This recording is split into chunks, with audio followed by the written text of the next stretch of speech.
Assalamualaikum warahmatullahi wabarakatuh.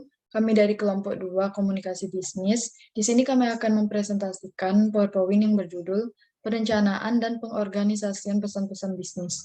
Sebelum memaparkannya, kami akan memperkenalkan diri terlebih dahulu.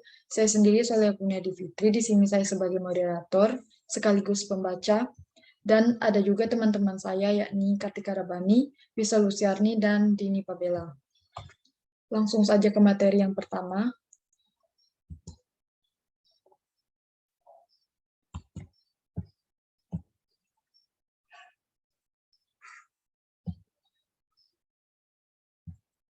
Di sini ada daftar isi presentasi. Adapun bahan-bahan diskusi yang akan kita bahas di PowerPoint ini yakni pemahaman proses komposisi, penentuan tujuan, analisis audiens, penentuan ide pokok, seleksi saluran dan media, hal-hal yang menyebabkan pesan-pesan tak terorganisasi dengan baik, pentingnya pengorganisasian yang baik, dan pengorganisasian pesan-pesan melalui outline.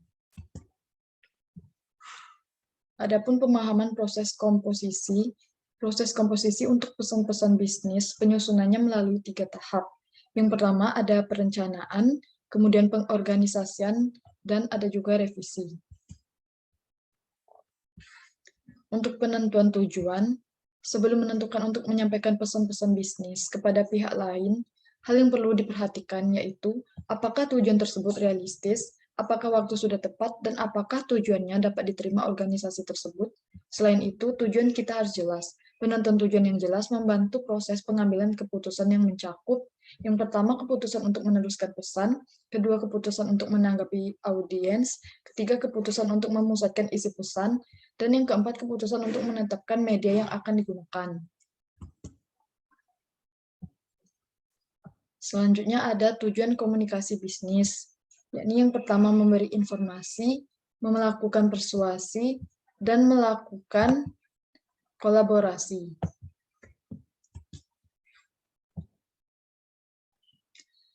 Analisis audiens.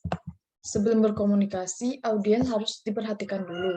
Siapa mereka, bagaimana pemahaman atau pengetahuan mereka, latar belakang dan usia, pendidikan, jenis kelamin, minat mereka, dan apa yang ingin mereka ketahui.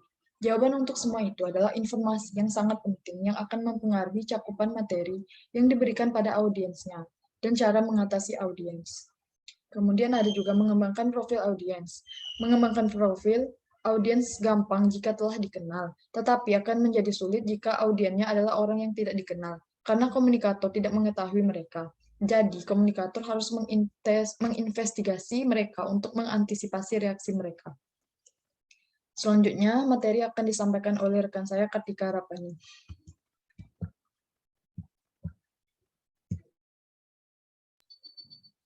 Yang selanjutnya, menentukan ukuran dan komposisi audiens.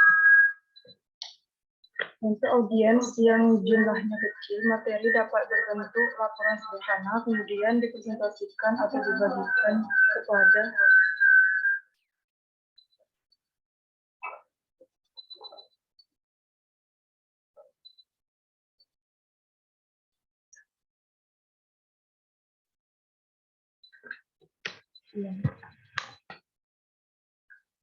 Selanjutnya, menentukan ukuran dan komposisi audiens. Untuk audiens yang jumlahnya kecil, materi dapat berbentuk suatu laporan sederhana, kemudian dipresentasikan atau dibagikan kepada mereka.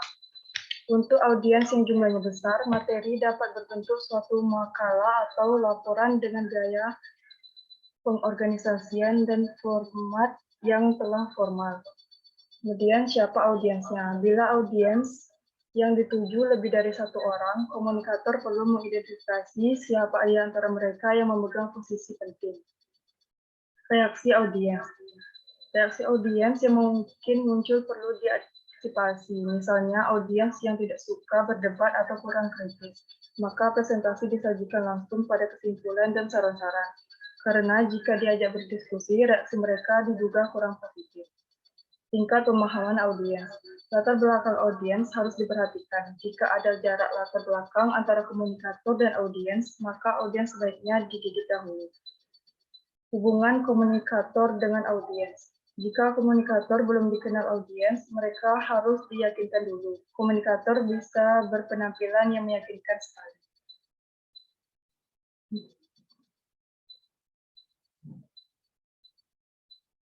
Selanjutnya, ada cara memuaskan audiens akan kebutuhan informasi. Yang pertama, tentukan atau cari apa yang diinginkan audiens. Kedua, antisipasi pertanyaan yang tidak diungkapkan. Ketiga, berikan semua informasi yang diperlukan. Yang keempat, pastikan bahwa informasi akurat. Yang kelima, tekankan ide-ide yang paling menarik bagi audiens. Selanjutnya, menentukan ide pokok. Setiap pesan bisnis dan bermuara pada suatu tema pokok, yaitu ide pokok. Hal ini, selain ide pokok, hanyalah ide-ide pendukung. Topik dan ide pokok adalah dua hal yang berbeda. Topik adalah subjek pesan yang lebih luas, sedangkan ide pokok adalah pernyataan tentang suatu topik yang menjelaskan isi dan tujuan topik tersebut, sehingga dapat diterima oleh audiens. Ide pokok dapat memotivasi orang-orang untuk melakukan apa yang diinginkan dengan menggabungkan menyelaraskan tujuan atau maksud pengirim pesan dengan tujuan mereka.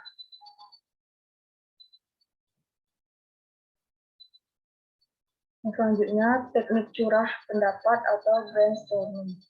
Curah pendapat memberikan keleluasaan pikiran untuk mencari berbagai kemungkinan, menguji berbagai alternatif dengan mempertimbangkan tujuan, audiens, dan fakta yang ada berikut tekniknya. A. Storyteller Store. B. Random List. C. CFR atau Condition Finding Recommendation Boxit. D. Journalistic Approach. E.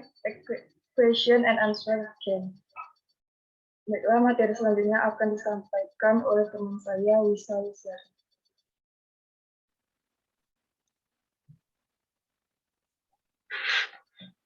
Baiklah, yang selanjutnya ada teknik brainstorming. Secara umum, penyajian informasi kepada audiens yang telah dikenal menggunakan kata-kata singkat. Cara ini juga membangkitkan rasa hormat audiens kepada komunikator. Sedangkan penyampaian pesan yang kompleks dan kontroversial memakan waktu yang lama, terutama jika audiensnya orang yang skeptis atau orang yang tidak dikenal. Ide pokok dari pesan-pesan selebihnya disesuaikan dengan waktu yang tersedia, sehingga poin-poin yang penting tidak terabaikan. Yang lebih penting adalah ide-ide pokok yang disampaikan harus mudah dimengerti dan diterima audiens. Selanjutnya ada seleksi saluran dan media. Yang pertama ada komunikasi lisan. Dalam komunikasi lisan terdapat 5 poin. Yang pertama, Anda menginginkan umpan balik segera. Yang kedua, pesan Anda relatif sederhana dan mudah dipahami. Ketiga, Anda tidak memerlukan catatan permanen. Yang keempat, Anda dapat mengumpulkan audiens lebih mudah atau ekonomi. Yang kelima, Anda menginginkan interaksi dalam memecahkan masalah. Kemudian ada media komunikasi lisan. Yang pertama, percakapan secara langsung, pidato atau pertemuan. Yang kedua, telepon atau surat suara.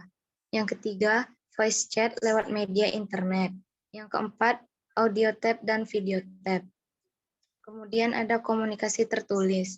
Yang pertama, Anda tidak memerlukan umpan balik.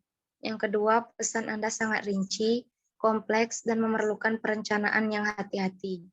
Yang ketiga, Anda memerlukan catatan permanen. Keempat, Anda ingin mencapai audiens yang luas. Kelima, Anda ingin meminimasi distorsi penyampaian. Yang keempat, ada media komunikasi tertulis. Yang pertama, surat-surat, e-memo, laporan proposal. Yang kedua, email. Ketiga, surat reguler dan khusus. Dan yang keempat, faksimile.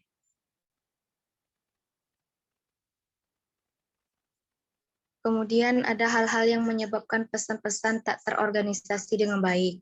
Yang pertama, bertele-tele. Yang kedua, memasukkan bahan-bahan yang tidak relevan. Yang kedua, menyajikan ide-ide secara tidak logis.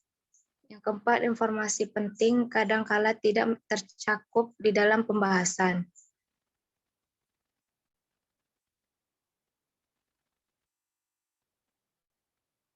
Kemudian ada pentingnya pengorganisasian yang baik. Hal yang harus diperhatikan yang pertama, subjek dan tujuan jelas. Kedua, semua informasi harus berhubungan dengan subjek dan tujuan. Ketiga, ide-ide harus dikelompokkan dan disajikan secara logis. Yang keempat, semua informasi yang penting harus sudah tercakup. Selanjutnya ada manfaat pengorganisasian. Yang pertama, membantu audiens memahami suatu pesan. Yang kedua, membantu audiens menerima suatu pesan. Yang ketiga, menghemat waktu. Dan yang keempat, mempermudah pekerjaan komunikator. Yang selanjutnya akan dijelaskan oleh teman saya, Dini Pabela.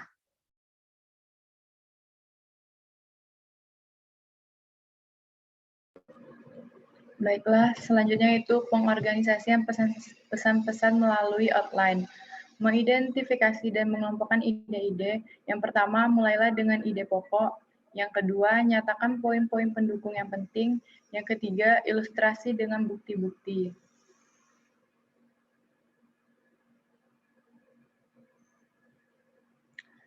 Adapun pendekatannya yang itu pendekatan langsung. Pendekatan langsung yaitu ide pokok muncul di awal kemudian diikuti bukti-bukti pendukungnya. Gunakan pendekatan ini bila reaksi audiens cenderung positif atau menyenangkan.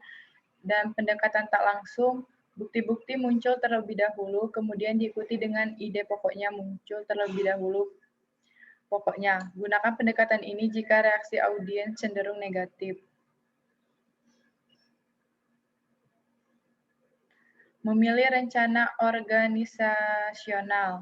Yang pertama yaitu direct request. Yang kedua pesan-pesan rutin good news atau goodwill. Yang keempat pesan-pesan bad news. Yang ketiga pesan-pesan bad news. Yang keempat pesan-pesan persuasif.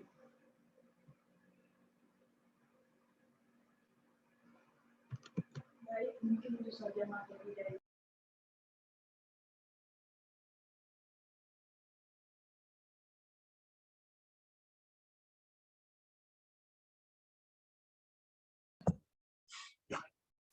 Baik, itu saja materi dari kami. Di sini kami akan membuka sesi tanya-jawab. Untuk teman-teman yang kurang paham atau ingin bertanya, kami persilakan untuk bertanya melalui kolom komentar di bawah ini. Mengakhiri materi atau presentasi kami hari ini, saya akhiri wabillahi taufiq wal hidayah. Wassalamualaikum warahmatullahi wabarakatuh.